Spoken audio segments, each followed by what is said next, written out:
The Gulf has spoken, and this time it's not words.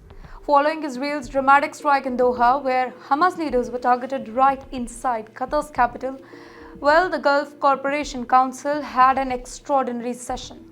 What came out of it could mark a turning point in the entire region's response to Israel.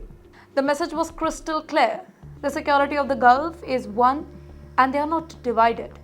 The GCC's Supreme Council declared that an attack on one state will now be treated as an attack on all. In a dramatic language, this is the Gulf's very own version of NATO's Article 5.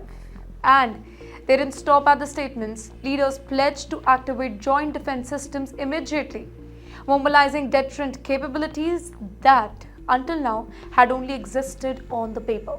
This is significant because Gulf states, they have often struggled to project military unity, but the Israeli strike inside Qatar is being seen as a red line. For Qatar, it wasn't just an attack on Hamas leaders. It was a direct assault on its sovereignty and worst, a blow to its role as a mediator in Gaza. Remember, Doha has always been central to brokering hostage deals, pushing for ceasefire talks and delivering humanitarian relief. Now, by striking in Doha, Israel didn't just kill Hamas figures, it undermined Qatar's diplomatic balancing act. Now, add another layer to this. Just days before this, Gulf leaders had met Russian officials just to discuss regional stability and armed cooperation. That particular meeting gave the GCC extra weight to signal that they are not alone here. Now, by invoking collective defense rights after the Moscow talks, the Gulf is sending Israel double message. First, we stand with Qatar, and second, we have powerful friends backing us. Zoom out further and the stakes become clearer.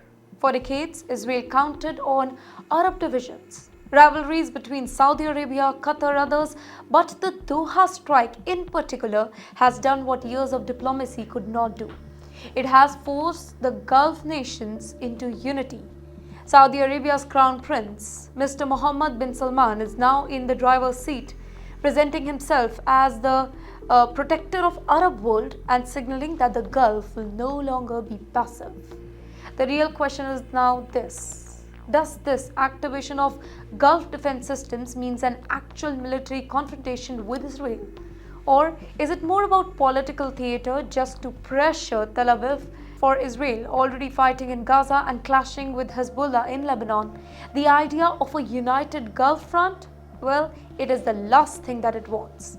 But the thing is very certain: with Qatar's sovereignty breached, the Gulf has shifted gears.